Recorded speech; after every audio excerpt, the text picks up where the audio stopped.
Writing in someone else's sandbox. My one last And you guys introduce yourselves first and then go around. I'm Ballantine. I have played in other people's sandboxes, and I've also had a sandbox that other people play in. I've written short stories in other people's universes for a variety of different projects. And with my husband T, we do the Ministry of Peculiar Occurrences, and in that we have had 24 people in our sandbox so far. So it's fun and exciting and complicated. And I'm John Betancourt. I've written a lot of things in other people's universes as well as my own work. I forgot to bring my book, so I can't hold them up. You'll just have to trust me. I've written Star Wars, Star Trek, Superman, Spider-Man, Batman, novels and short stories professionally. 40 books, about 100 short stories, so done it a lot. Philippa, Farmers, River World, and literary world up in there. I'm Robert Waters. I am currently writing in 3 sandboxes right now, playing in 3. Eric Flynn's 1632 series. I have several stories published in the Granville Gazette online there. I've also been writing stories in a new MMO. Everyone familiar with what an MMO is? Massively multiplayer online game. One called Star Citizen, which is based on the Wing Commander universe, which was pretty popular back in the 90s. They are doing a new online game, and they're doing fiction set in that universe, and I've been writing stories for that. And I've also been, I just signed a contract a couple months ago for my first novel set in the Wild West Exodus universe, which is another game company. It's sort of it's set after the Civil War, and it's kind of has a sort of a steampunk feel and texture to it, but you know, steam is not the fuel du jour. It's a sort of a special substance that was created by this mad scientist in the West. And so in Europe, it has come over to the United States. So I'm about 65,000 words into that one, and it should be, assuming everything goes according to plan, it should be out sometime later this summer. But we'll see how that goes. So that's it. Okay. And I've been writing in the Heroes in Hell series. You know, starting last century, back in the 80s, we wrote, and then we took a 20-year hiatus, and now we rebooted the series. So a couple of years back, so Lawyers in Hell just has come out. Then Rogues, Dreamers in Hell is out now, and Poets in Hell, the next installment is due out in June. And I've also written in the Shada Tales of the Apocalypse series. So, how difficult is it to write in someone else's world? Depends. Yeah, I find the more organized the person who owns the sandbox is, the better. Mm-hmm. Having a set of rules to go by, it's a huge advantage. Like when we do the Ministry series, we had to create a huge story Bible that everybody went through. I enjoyed the back and forth between the creator of the series and me as a writer, because that's where the kind of the magic and the synergy happens. I think it actually depends on how prepared the creators are to have other people come in. Exactly. If they've got everything worked out in an established Bible where you can just check and see it, you don't have to consult them, the information is there in front of you, it becomes a lot easier. The downside is there's a lot less creativity involved. One of the things about playing in the Star Trek universe is that it's mapped by Paramount to the tiniest detail. And not only do you have to stick to everything that they've already established as precedent, you have to put everything back the way you found it at the beginning, which I found a little constraining, because you can't have any character growth or development at all, per se. The less prepared people actually thought were more fun. When I wrote a River World story for an anthology set in Philippa Farmer's River World, he basically let everybody do whatever they wanted. And you know, everyone who was contributing was familiar with the series and had read it all, and he wasn't writing any more in it, so he didn't really mind if you strayed a little bit from the path that he had laid out and did something fun, as long as it more or less meshed. So it's up to the creator, I think, whether they planned for it and had the Bible or not, what to let you do. Well, the difficulties that I have found, especially with working in like Eric Flint's the 1632 series, is that somebody calculated the other day that there's over 7 million words written in the series. Trying to come at that as a new writer and trying to wade through that kind of amount of material is extremely daunting and very intimidating. I didn't read 7 million words. I just read probably maybe 500,000 before I decided to go ahead and start writing in it. One of the frustrating part to me is is oftentimes if like they've said, if the creator of the universe has a Bible that's pretty tight and solid and has a pretty good idea and vision of how the story is supposed to go, it's relatively easier in many ways to do it. You can just sort of follow rules and come up with characters.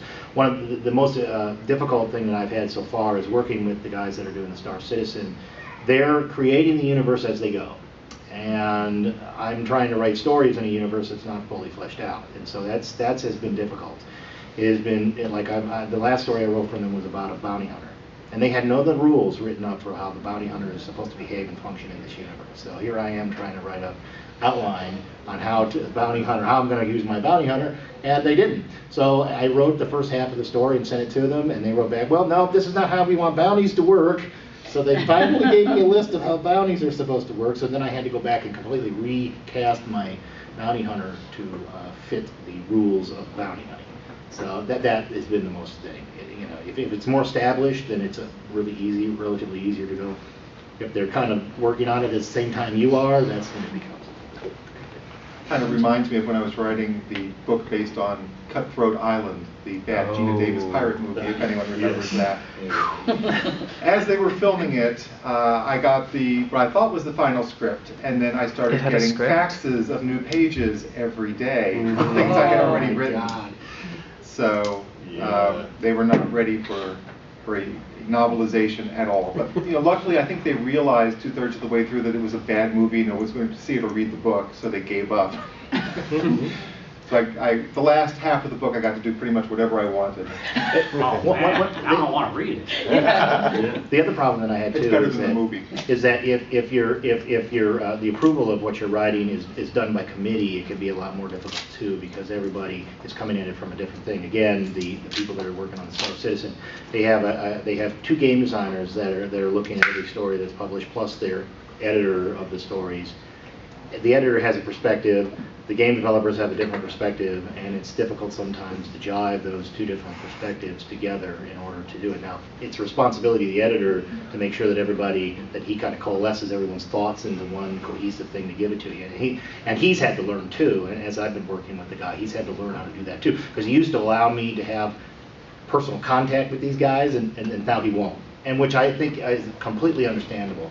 Because he needs to be able to take the material and disseminate it and then send it to me in one voice, which has become a much better process than it used to be. Yeah, I think it's a developmental process on the publisher's part. They need to get the process down so it's routine for them. Yeah. And that's one thing that's happened with Star Trek. There's only one woman at Paramount who reads and approves the outlines. But we don't deal directly with her, we go through the editor, who submits the story once he's satisfied with it and thinks it will be approved. And then we get back notes saying, minor points, but please change all these to mesh with our established series Bible. And it's a very smooth process. You deal only with the editor. Everything else just filters back as comments from the one lady at Paramount who's the gatekeeper. Yeah. Yeah, I know over time I've seen the process evolve.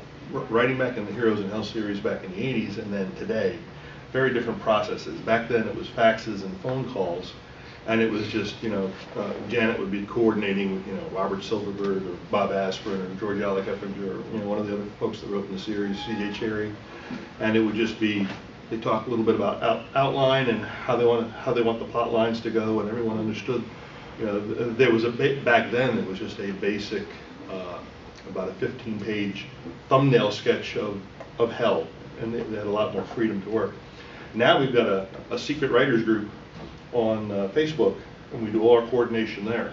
So we've only got like 7 of the writers left from the first series. A lot of them died, unfortunately. So, but it's interesting with the new and the younger folks that we've also brought in, the coordination. So now we can have interior story arcs and meta arcs where writers coordinate with each other, and then they pick up where somebody else's story Yeah. left off, or they so long as you know, so when you first come into the group, you wind up claiming characters, and then if somebody else wants to write your character, they got to get permission. Mhm. But it's evolved tremendously. I mean, now we've got like 40 or 50 documents on all these different specific areas, of physics and weather and geography and It sounds a lot like the Ministry series, because we Yeah. only had 2 novels, and then we started letting other people come in, Yeah. and it got more and more complex and Yeah. denser and denser. Yeah, now. in fact, this is the first novel of the new century in Yeah. the Hell series, Bridge Over Hell. So, Yeah, I mean, Yeah. it's exciting when I love the interplay of other writers is especially exciting because you get fresh synergy. eyes. Yes, Yeah. you get fresh eyes and you get a lot of synergy. It's a lot of fun to coordinate and, Yeah, we actually see have- it all come together. We had one of our friends write, because the Ministry of Peculiar Occurrences is an English-based organisation, Mhm. and he wanted to write something about the American organisation, and we had a Mhm. vague sort of nebulous idea of what it was, and he took it and ran with it, Mhm. and so we were like, oh my gosh, that is an amazing idea, do you mind if we Mhm. use it? And so it's actually going to appear but it's already appeared in book 3 of the Ministry, so that's where the magic and excitement happens. Yeah, I know in Dreamers in Hell, originally it was titled Engineers in Hell. It's mostly engineers and scientists, but they decided engineers was too long a word for the cover. So we went with Dreamers, but I have Nick Tesla down in Hell. With pigeons? You should have pigeons. Well, they're hell pigeons, but I don't have any Nikola bothering him. Tesla's hell would probably be women with pearl necklaces, because he had this fear of women with pearl necklaces. Well, Maybe Thomas Edison. Yeah. Edison is his nemesis in Hell. Yeah. They Well, both work same- for the same for thing. the Department of Infernal Energy, and he creates a new power source based on virtual energy from the Diraxi, limitless power source, and Actually, in that things. series, the series that I'm working on, the Wild West Exodus, Edison and Tesla are enemies in that one. Right. Well, actually, I have them refighting the War of the Currents in Hell, and basically what winds up happening is a cabal works against them, and they use that power to destroy 1/3 of New Hell City, and that is the jumping off point for a story arc that a bunch of the other writers took. So they wound up weaponizing that for the assault on heaven.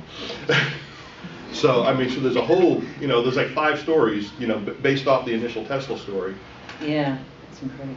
So Love it's that. a lot of fun stuff. Yeah. So when you rebooted it, did you Yes. go back and fix anything you didn't like in the first series? No. It's all still... Everything is still extant. No, I made no changes Okay. on any of my stuff. So I didn't know if it was like Star Trek where they go back and they just change things arbitrarily. no.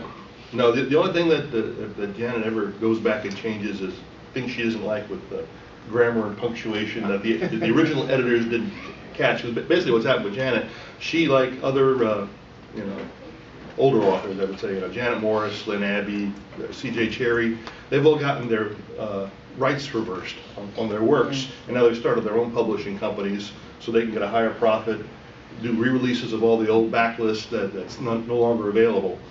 And like what Janet's been doing with the Sacred Band, the Thieves World series from Bob Asper. She created the Tempest character, and there's so much, all the Tempest books that were offshoots of that. That's still an ongoing franchise and is doing great. So but what she's been doing is taking some of the old stories and adding another 20,000 words or 50,000 words and expanding them. So It's a lot the more. new anthologies are Very fun stuff. smart lady. Smart lady, absolutely. Okay, what about since we were talking about coordination? Okay, you're obviously a fan of coordination. What about you? You're in a different world though with the media folks. So, Yeah, I'm in favor of it. When I was writing that, it was very helpful to have definitive yeses or nos in print in front of me as to what I could do and couldn't do. I'm not writing any shared world, any things like that anymore. I'm just old and cranky and don't want to share. I'll do my own stuff. And I'm also so busy with my own work, my day job, as it were. I own a publishing company that I write one story a year, and it's going to be something original at this point. That's how I feel. So,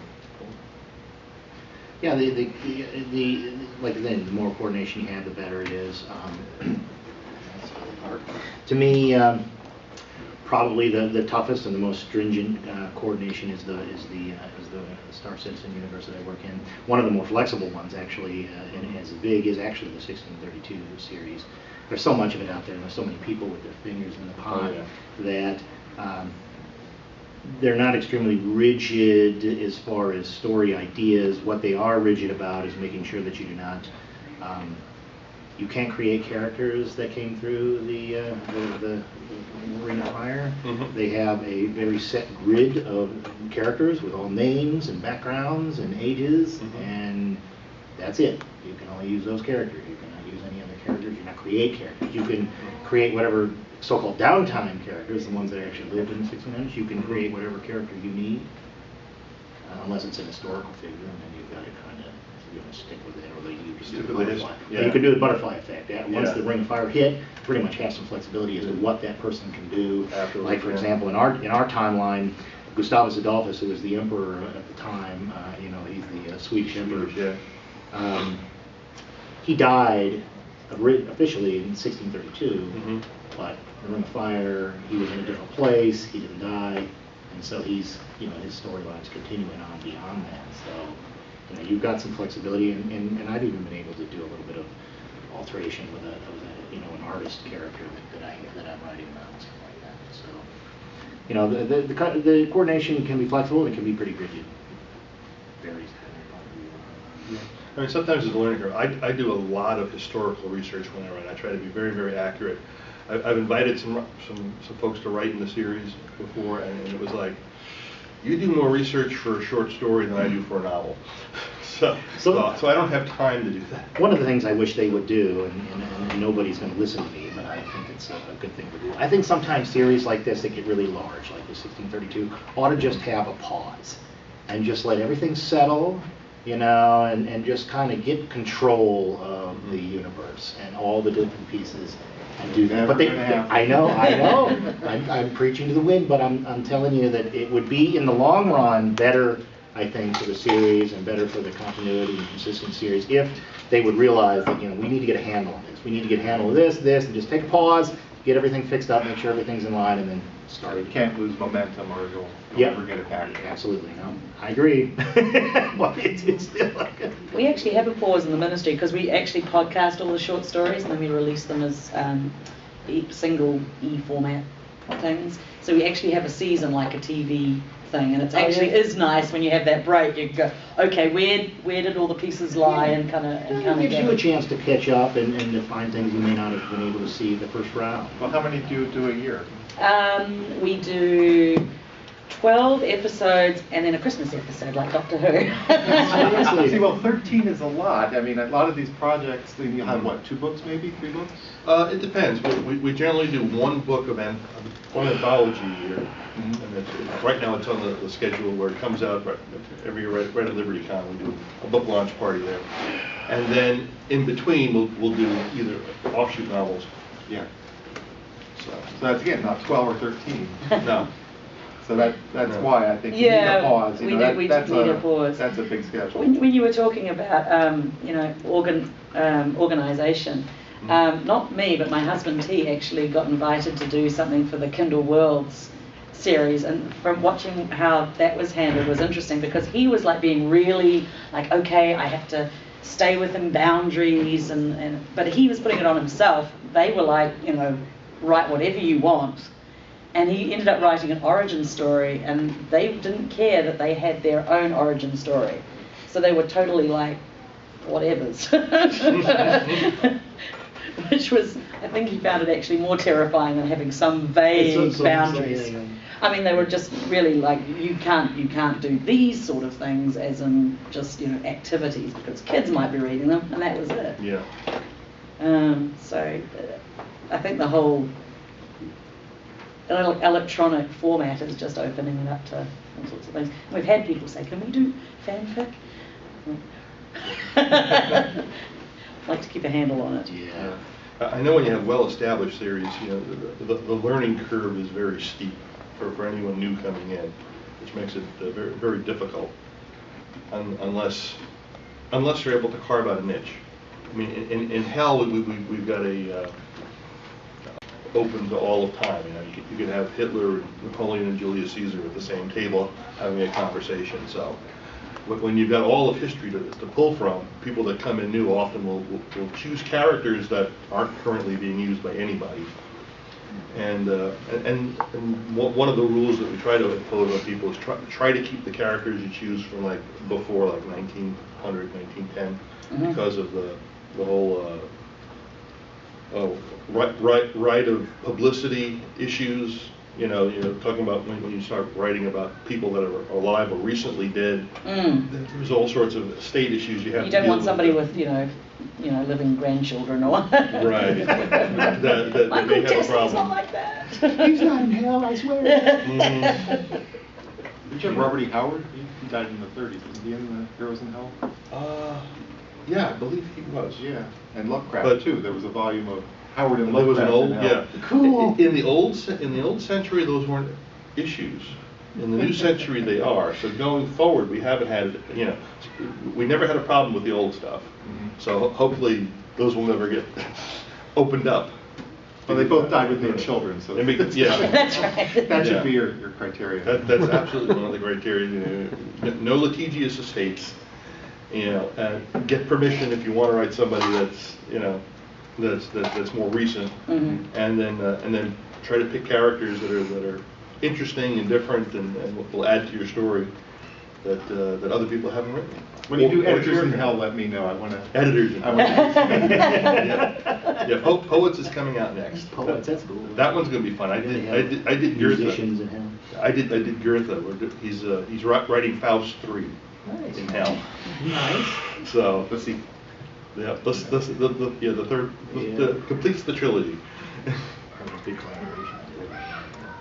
Yeah, him and Beethoven and a few other folks getting together for I the. wouldn't think Beethoven would be in hell. He was a bit He arrogant. was a crazy man, but I mean, He was a bit It's obviously arrogant. pretty easy to end up there, right? Very. Yeah, so I'm afraid now. I'm worried now. Where am I going to It'll be science fiction writers in hell. That'd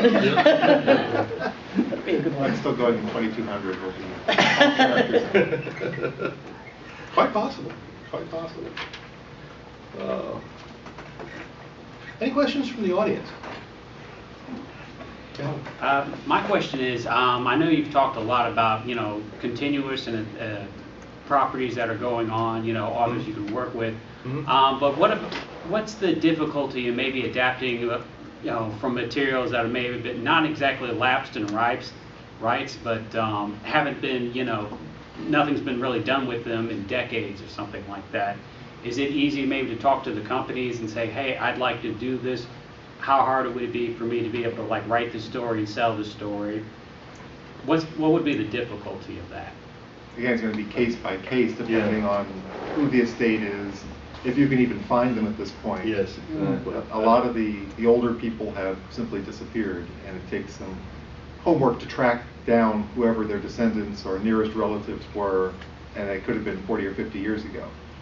And unfortunately, the U.S. copyright laws are such that if it's still in copyright, even if you can't find anybody, you really shouldn't be doing anything with it, because you can be sued and suffer some significant penalties financially. I believe it's a $20,000 minimum claim for copyright infringement in the U.S., which you'd be liable for. Okay, thank you.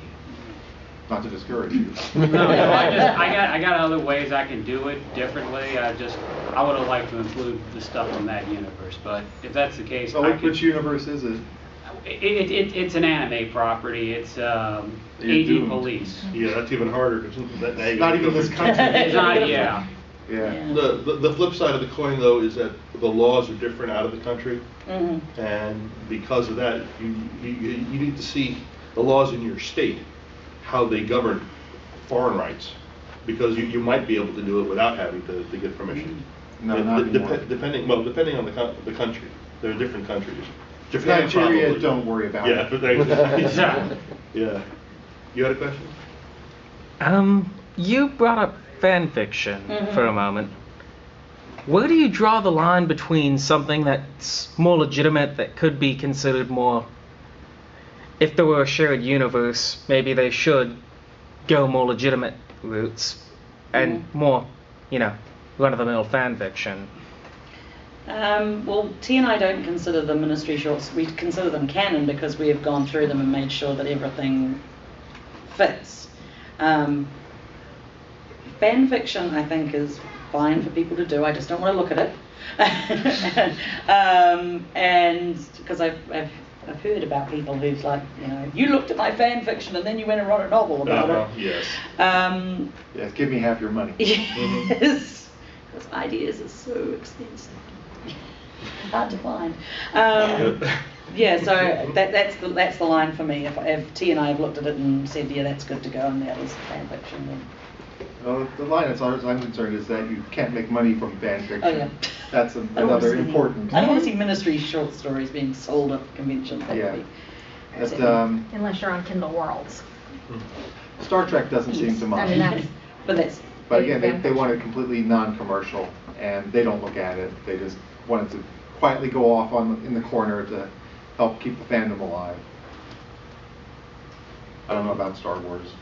I'm not really involved in any of the fan fiction writing things. So. Well, I consider most of their books fan fiction anyway, because it doesn't play into. I was paid well. It was not fan fiction. Granddad Bill I was paid very, very well. Star Trek bought my first house. So Boy, that's nice. How do you deal with reimaginings, if you or reboots with shared universes? Does that open the possibilities, or does it narrow? I think it just adds a line, because you keep the Star Trek Classic universe, then you have the Star Trek New universe, and you double your amount of books you can write. So I'm in favor All you of have it. to do is just go 20 years in the future, 50 years in the future, and you've already got the universe itself already exists, the physics exists, and then you can just extrapolate on what technological advances have occurred during that time and go from there. In any culture. And you mentioned Kindle Worlds. Would you consider that mainly just monetized fan fiction, allowed fan fiction? Because they don't what seem is to Kindle care how they Worlds? Kindle Worlds. Oh, well, it started relatively recently, like 6-9 months ago. People are licensing their worlds to Kindle and opening it up for fan fiction, and people can buy fan fiction of it. Hugh Howey has done it with Wool. T was writing in some comic book universes. And I guess it's just another way for creators to get money out of their creations. And it's much less trouble than having a story Bible and getting involved and reading and editing everything. I know when they first started it, they went to a bunch of different authors and got them to do some professional work in these worlds.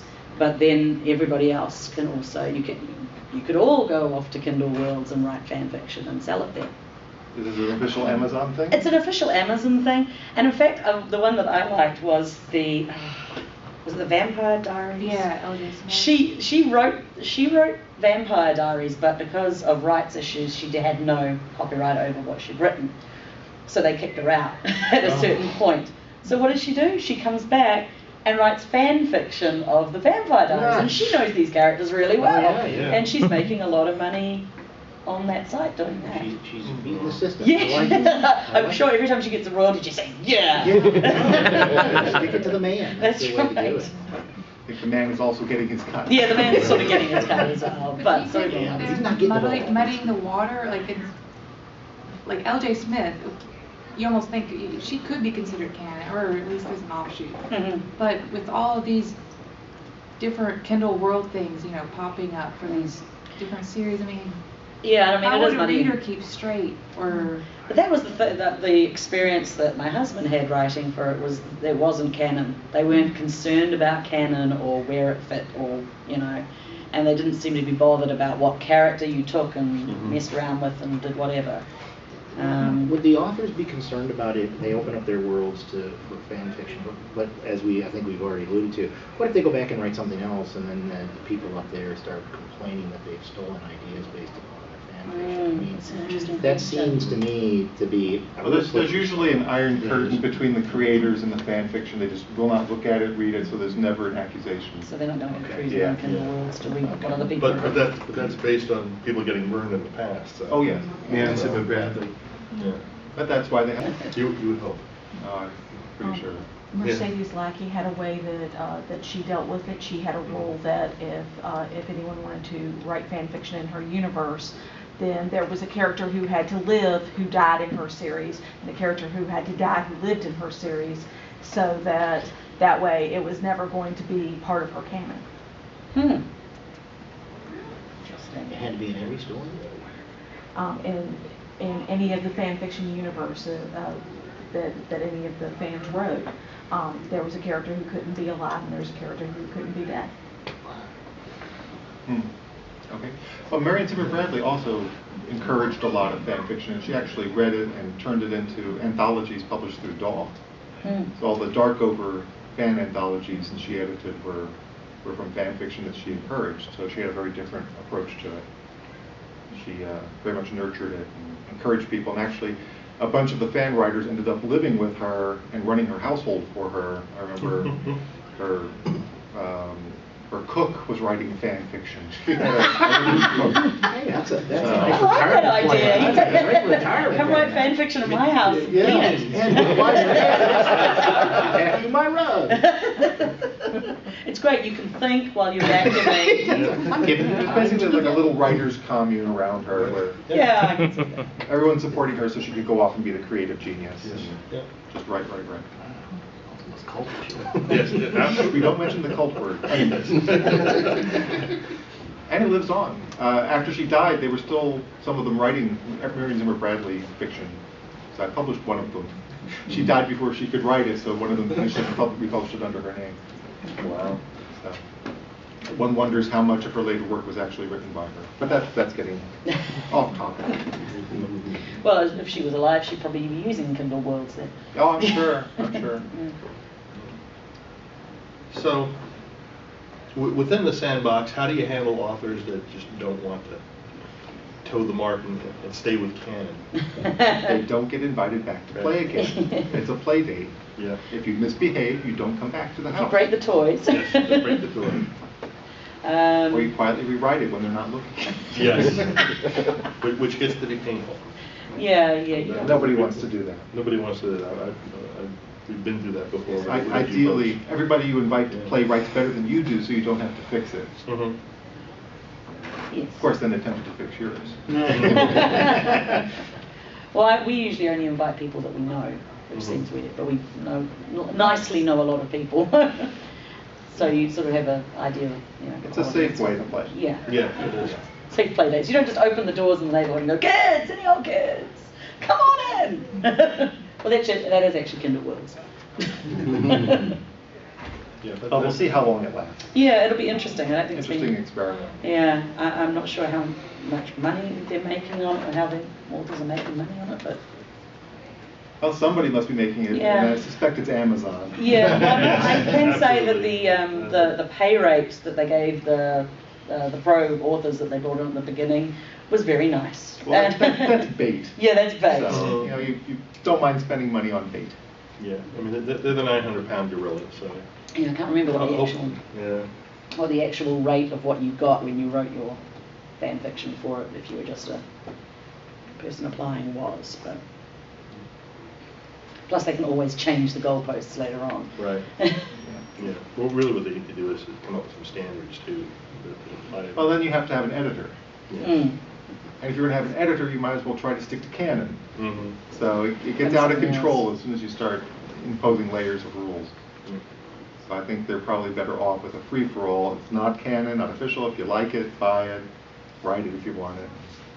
Yeah. Yeah. The only problem with that is, it's caveat emptor. Oh, well, that's why you get a preview, I think. And, I think with the previews or bad rate reviews, the bad writers are going to end up being discouraged and move on. So hopefully there'll be a minimum Not level. necessarily. When they do set the prices down at 50 cents a book or 99 cents a book, and Kindle they're sets the putting out price. Yeah, I think I can't remember what it was. Yeah. But it's based on word Yeah. count. T supplied novellas. Yeah, it was a novella, it wasn't short stories. And I think they're like $2.99 or $1.99, something like that. I just peeked online and L.J. Smith's Vampire Diaries are going for $8.99. Oh, wow. Well, supply and demand. So crank that up. Yeah, they're making good money on it. You get a real novel for that. Yeah. We get 2 or 3 that I've published through my company. I don't believe in these high prices. Yeah. But it's interesting noticing that Hugh Howey opening up his world for fanfic, and I'm like, because I can see it for media tie-ins and things like that. And then I'm like, okay, that's interesting. I'm not tempted. Not yet. So, trying to break into shared worlds, is it the common experience that it's always by invite? Or? It has been so far with me. Yeah. I've been invited to do it. Yeah, same here with me. Now, I've heard people of you do start fan fiction, and some people that are in control of the universe that fan fiction thing have found people online that look really good. But then again, it's an invite, I guess. It's an invite, yeah. Invite people to come and do that. Yeah, because I know like Percy Press that does all of Janet's backlist and then the Hell series, they don't have any submission guidelines up on the site. It's all basically recommendations from other authors writing in the series saying this person's good, take a look, and then if they pass muster, then they get added in. And in fact, it works out nicely because back even back since the '80s, Janet's always mentored lots of younger authors. So it's nice when baby authors come in and they get mentored. Well, that's the good thing about the 1632 series, Yeah. why I think it's so great, and it's because there are. I mean, they've had over maybe 100 authors so far that have written stories for the Granville Gazette over the years that it's been playing. And some of those people have moved on to write novels for the series. Ivor Cooper and Paul Goodlett, Gorg, and Woodhuff, and some of those people. So, fingers crossed. Get there someday.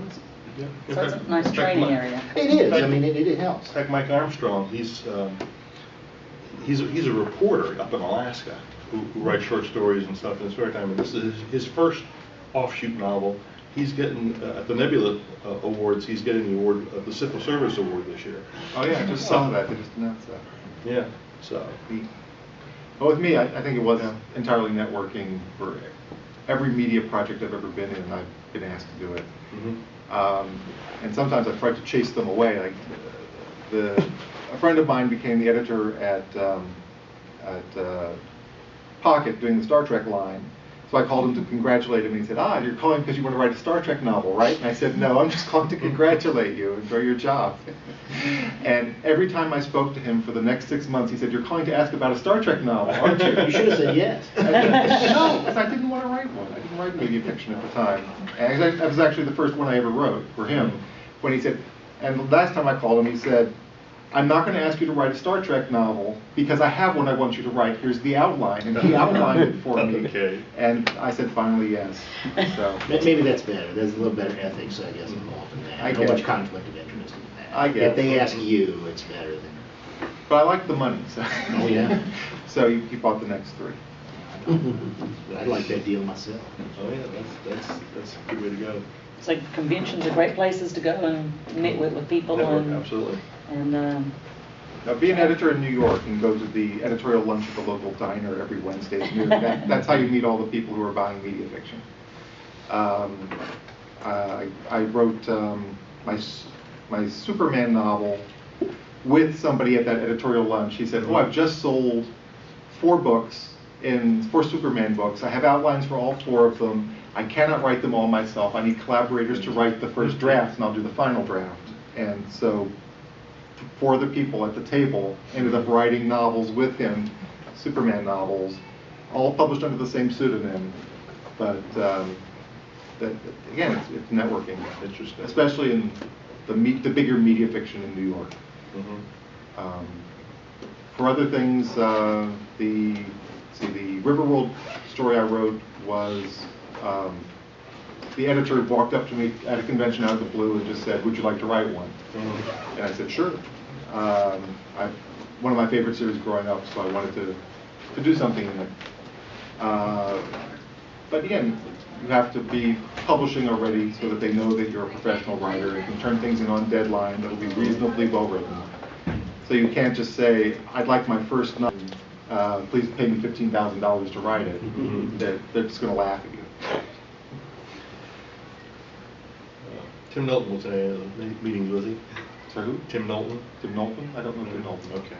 Yeah. He's president of Curtis Brown. Oh, okay. Manhattan. Yeah. An agent. Yeah, agent. Yeah. It's the oldest literary agent firm in Manhattan. So. Yeah, no, all the media stuff I did was actually not sold by my agent. It's all been through personal contact. Mm-hmm. Of course, they were happy to negotiate the contract and take their cut later. But what agent isn't? There's no work for them, all money. Mm-hmm. That sounds like a good deal. Yeah. Yeah, it's knowing people and being invited, which is always nice. Yep. Maybe we could poll the audience and find out why they're here. Are they actually writing media fiction? Do they just fans of media fiction? Sounds like a great question. Yeah. Who here is actually writing media fiction? Anybody? Or shared world fiction, rather. Aha. Yeah, actually two of them are my responsibility. Okay. So they're part of your ministry? Yes, they're my ministry agents. The ministry. The ministry is in there. They're everywhere, like Hydra. How many are just end users? A few Which end one? users. End users? Any of them? Readers. Readers. Oh. You may know. And you're sort of on the fence, right? Are you trying to... I'm open to it. Oh, Yeah. you're open to it. But what did you hope to get out of this panel? Were you looking for tips, tricks, new things to read? Why are you here? Well, I remember when Strange New Worlds anthologies came out. They were the Star Trek fan fiction contests that ended up being anthologies. I think they did about 2 or 3 of them, at least. I didn't keep track of them afterwards.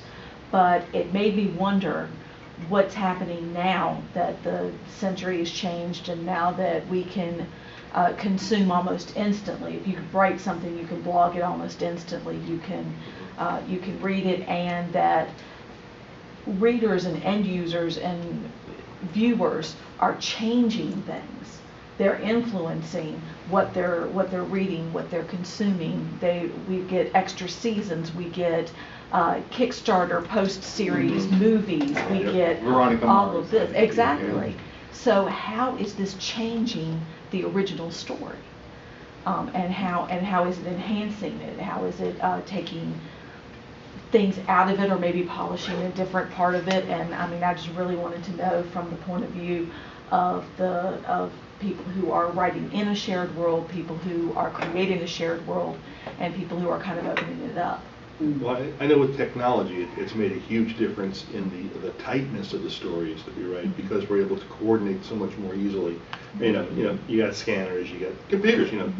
You write drafts, you send stuff back Shared and forth. documents. You can edit in real time with other folks that you're working with and collaborating with. So the timeline has shrunk tremendously. And I think readers are giving a lot more influence to what they're actually seeing as a result, because of feedback they can provide. That's right. Feedback, instantly. reviews. Yeah.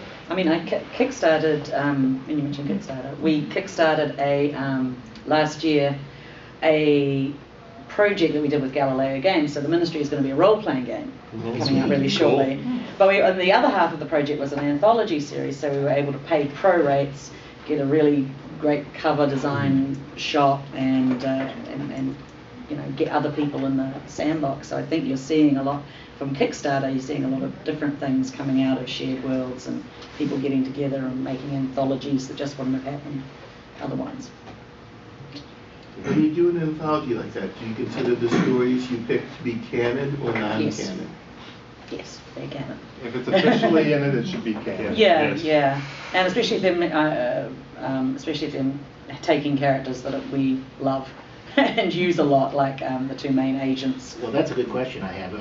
How restrictive are you? I mean, obviously, you're probably not going to let anyone kill them off. Yeah. You just have to put it back when you're done. Yeah, well, we actually had a character from New Zealand, like I am, and he wrote these two guys, and he'd done 3 short stories about these 2 New Zealand agents, and in the last he killed them off, and we were like, no! And he was like, no, but it's like open-ended. People might think they're not dead. Take it back. And he did. That's why you need an editor. That's right, yeah. So yes, we're very protective of the characters and the world and stuff. So they're absolutely canon. Yeah.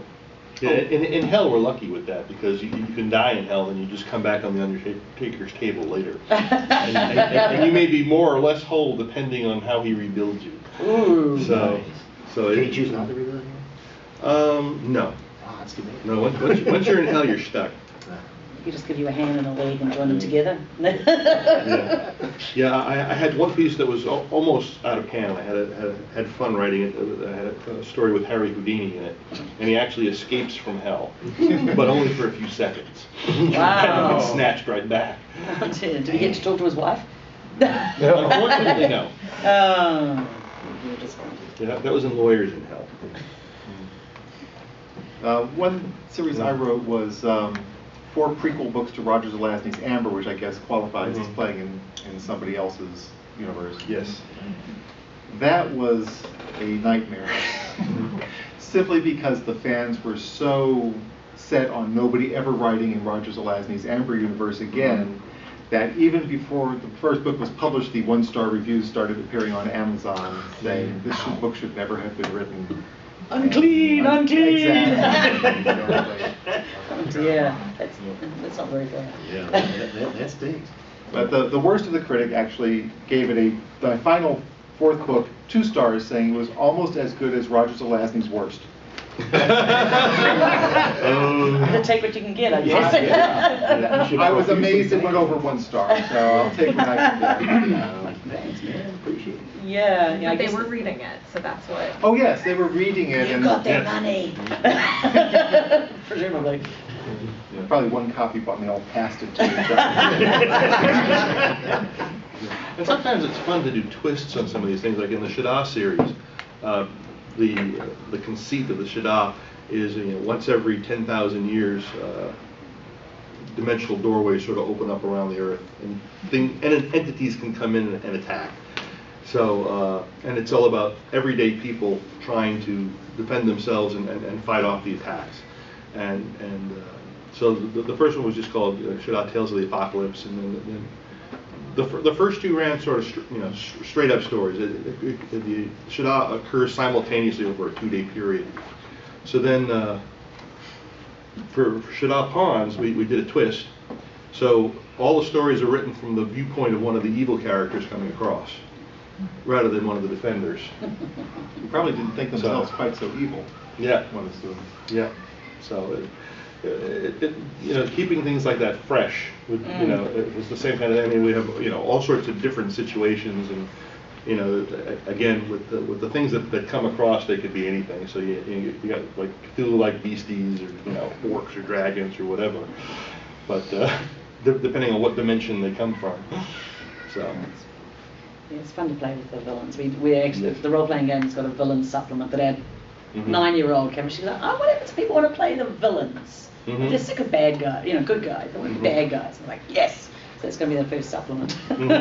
That's a great idea. Yeah.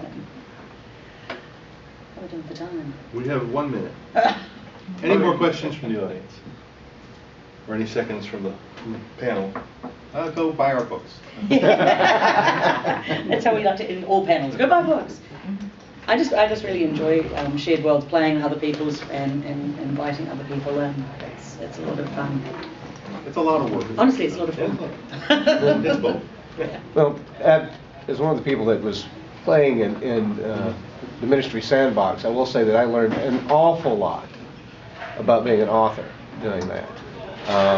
Not just writing, but developing the characters and the editorial process. I was lucky because I got Katie Brisky to edit my work, and she was very, very helpful in reducing word counts and helping me produce something that's commercial. Yep. So I would say that as a beginning writer, doing the type of shared world experience introduces a level of discipline that I don't think you're going to find doing it any other way.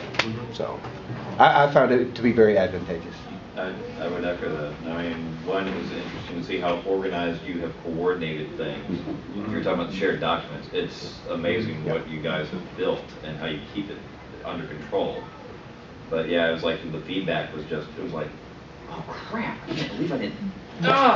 Yay, it was useful. But, you know, Yes, it was also cool because it was so cool to have that shared thought process, so that when I got the idea, I could run with it, and it even made me realize things about the story. It wasn't something that T mentioned directly, but I suddenly went, oh my God, that is like this total representation of the character. It's been in the story the whole time, and I never realized it. And sometimes your editors can help a lot. Wow, I never even thought of that, and I've written this. So, well, thank you for coming. Thank you very much.